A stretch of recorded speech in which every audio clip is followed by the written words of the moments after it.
Yeah. Today we're dropping a bomb on you. And what I mean by that is we're literally just talking about a movie with a bomb. You're safe with us. And I'm going to kind of correspond my analysis of the movie about pretty much the industry of film.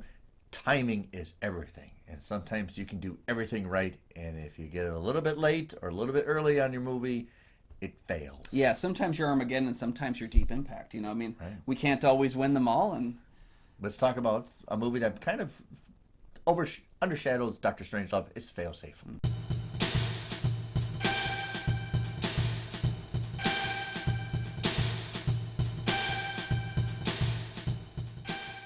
Hey everybody, welcome back to the show. I'm one of your hosts, Kyle Goethe from GoatFilmReviews.com. I'm Nick for the St. Paul Filmcast. Thanks for watching, and for our loyal fans, thank you for continuing to support the show.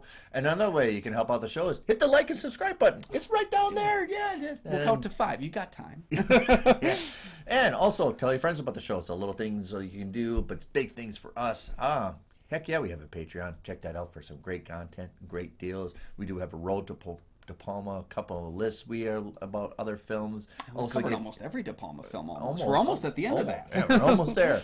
So check that out, and an opportunity to tell us what movies we could review for future episodes. And of course, Kyle and I are members of the Minnesota Film Critics Alliance. Check out that webpage for critics reviews as well as ours. And today we're talking about from 1964, Failsafe. So, human and machine errors have led to an accidental alert and a squad of Vindicator bombers on a mission to nuke Moscow. The president, along with several groups of military intelligence officers, have convened to stop the bombers before they trigger nuclear war. Okay, it's very difficult to critique this movie without talking about Dr. Strangelove, which came out just a couple months before this one. Very difficult when you're doing a serious movie like Sidney Lumet, who can actually do parody. I think he did Network, yeah. Right? Yeah, which is kind of serious but parodied.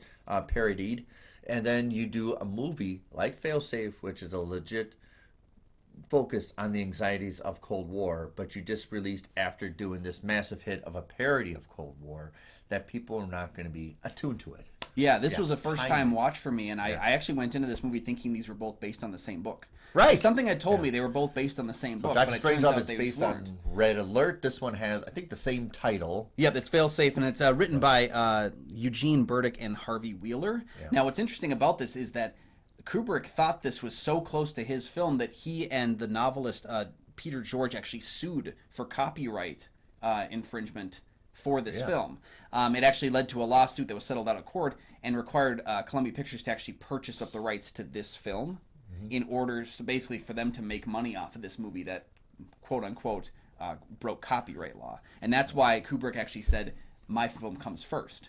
And the unfortunate thing is, I think Kubrick could have been riding on a pretty fun high if he had followed up the serious take with something more lampoony. But Right. So this movie is not really a joke. It shows the consequences of just relying on the mechanics of machineries and everything, and steps, procedures, that somehow there's always a way to mess everything up. There's a great line in No Country for Old Men, and there's a speech where Tommy Lee Jones talks about his old man, this story of this old man who used to work at the meatpacking plant, that all he did was take a gun to the cattle. It's very simple. Safe environment. There's no way. Well, actually, just one time it hit him and hit the shoulder.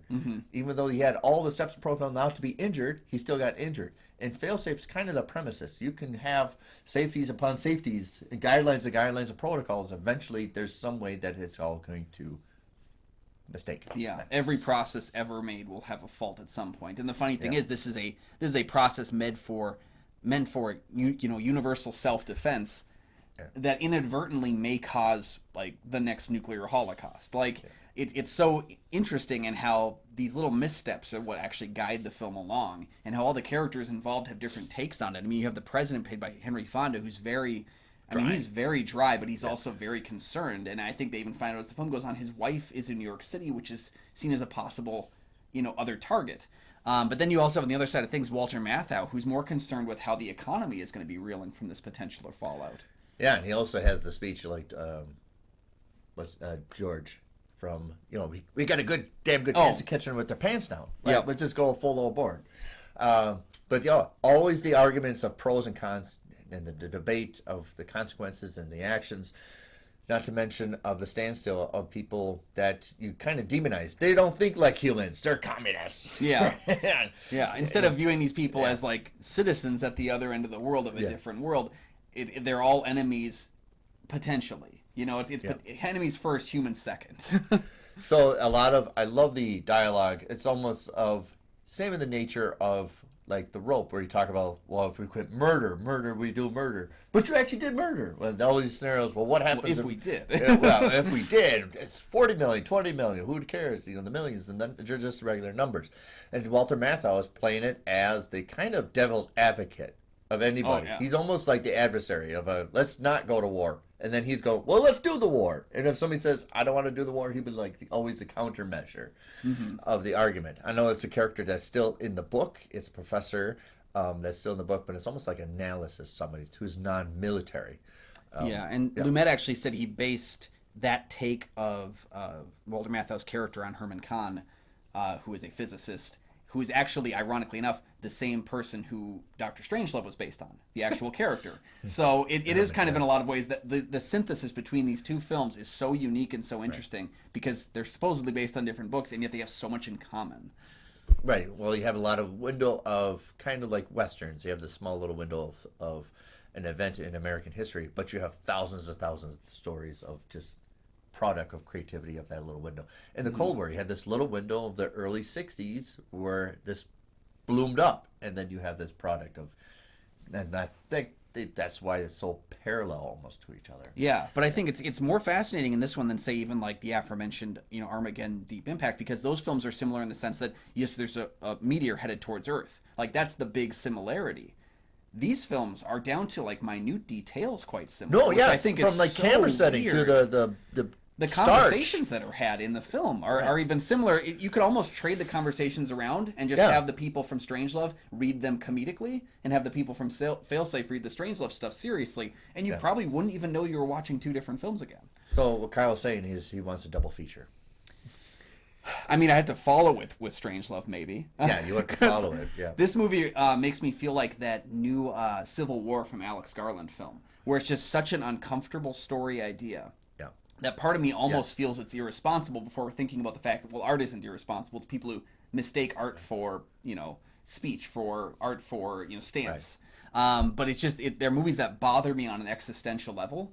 And I think that's what makes them so exciting, is that this movie has the perfect ratcheting of tension. That even though I kind of know with the comparisons to Strangelove how we're going to go with our narrative, I'm still always questioning how deep are we going to get before we climb back out. Right. And always the premise for me, especially with Doctor Strange and Failsafe, is the cataclysm, the world is going to end, is because of something really stupid. Yep.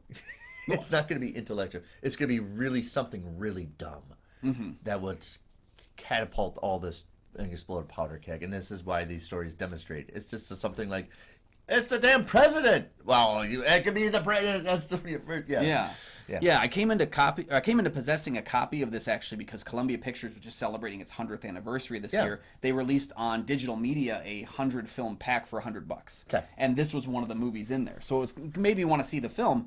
What I find so fascinating about it is how much this film feels like it still is perhaps as relevant, maybe not more relevant, but as relevant today as it was back then, except the Cold War is traded out for a sense of AI, for a sense of what we're trusting machines to do, because we're trusting machines now with our safety more than we did back then. I didn't think about that. Well, there's the moment when Henry Fonda literally looks at the camera almost like Charlie Chaplin in The Great Dictator and has his moment on the phone with the Soviet president, speaking directly to us and saying, we trusted machines with all of this, and it's our fault. It's not the machine's fault. We don't blame the machines for the human error they were built with. And he's literally telling us as viewers in the audience. Yeah. And I find it so fascinating because the film must have been awful to watch in 1964.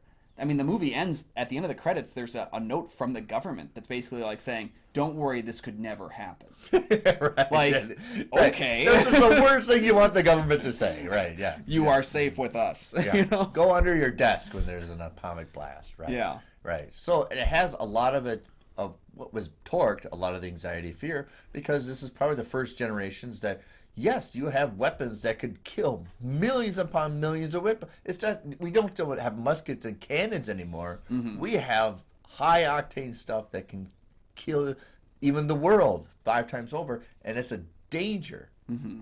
And I think that we're still living it right now. Oh yeah, I just rewatched Oppenheimer a couple nights ago, and thinking about that film during the rewatch, as well as watching this film just a few days later, really kind of cemented the idea that these films are incredibly important because they are in a lot of ways horror stories.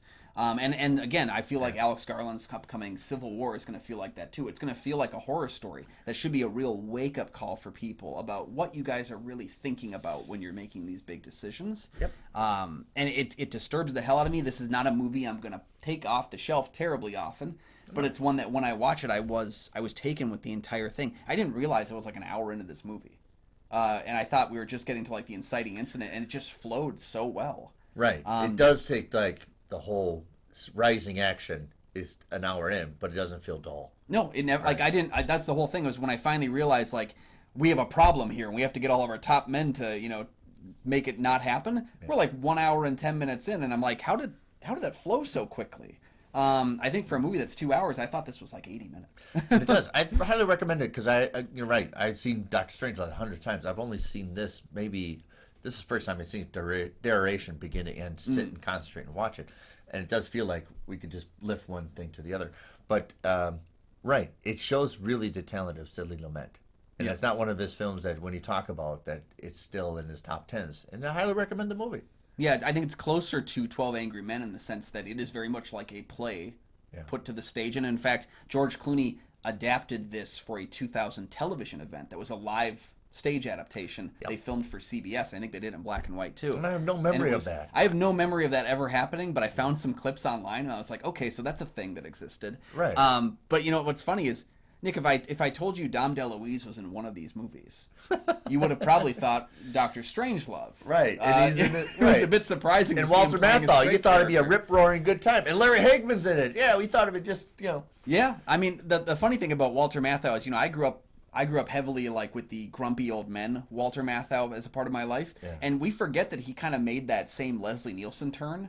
Prior to Grumpy Old Men, he was like in serious actor. Yeah, he did a lot of straight. Maybe we forget it because he still kind of had these kind of cutesy roles in other films. I will always remember him in Earthquake as the drunk at the bar. I always remember him in taking a Pelham 123 and him in his yellow tie. Yeah, so he had these weird roles in that transitionary period before he went to comedy. And I think the funny thing was Leslie Nielsen comparatively was all straight man until one point, and then it was all comedy afterwards. Right. And maybe that's why we don't see them two in the same way. But Walter Matthau just completely horrifying in this movie. I think he's one of the most villainous performances I've seen in quite a while. So. Yeah. Right. Yeah. So let us know your thoughts on Failsafe down below in the comments section. And while you're down there, we've covered Sidney Lumet a few times, 12 Angry Men Network. The Verdict. Right? Yeah, we haven't done the Verdict yet. We maybe should do the Verdict at some point. I'd like to do Dog Day Afternoon. So let us know in the comments section which one we should do.